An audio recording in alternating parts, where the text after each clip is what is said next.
पंखुड़ियों सी मेरी कांति, सागर की लहरों से घने केश और नील पद्म सी ही उज्ज्वल बुद्धि दीपा चमकती मनमोहक आयत्य आंखें, विश्व के श्रेष्ठ शिल्पकार के हाथों गढ़ी प्रतिमा जैसी अनिंद मुख शोभा, उचित अंग सौष्ठव, दीर्घ देह, उन्नत पुष्टवक्ष, छीड़ कटी, रंभा तरुसा सुगोल घन उरु, चंपकली सी हाथ पांव की उंगलियां, रक्तिम सतदल सा करतल, पाद, मुक्तावली सी दंत पंक्ति, विद्युत को भी शर्माने वाली हास रेखा, चंद्र से नख, देह की पद्म की भीनी भीनी महक से भ्रमर को भी मतिभ्रम हो जाता।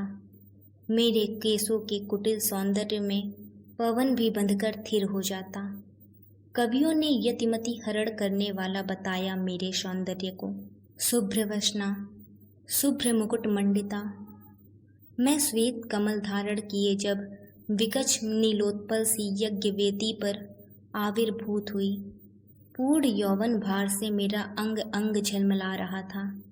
मुझे देखकर यज्ञ वेदी के चारों ओर बैठे जितेंद्रिय मुनिगण भी स्तब्ध रह गए। मंत्रोच्चार करते अधर काँप उठे, कंठस्वर जड़ हो गया। कुछ युवक सन्यासी चेतना खो बैठे, पेड़ों के पत्ते भी कुछ क्षण थम गए।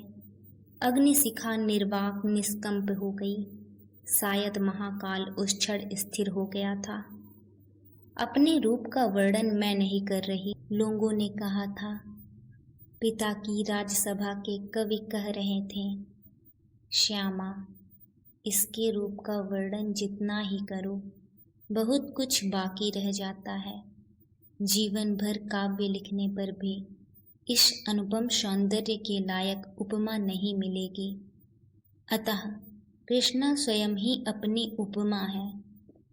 मेरे जन्म के समय आकाशवाणी हुई थी, यह कन्या तुम्हारे अपमान का बदला लेने ही जन्मी है, प्रतिज्ञा पूरी करने के लिए आविर्भूत हुई है। इससे पृथ्वी पर धर्म की रक्षा होगी, क्षत्रियों का नाश होगा, यह कौरव नाशनी होगी। ईश्वर ने मुझे अपूर्व लावण्यमय देह दी थी, प्रीतिपूर्ण हृदय प्रदान किया था।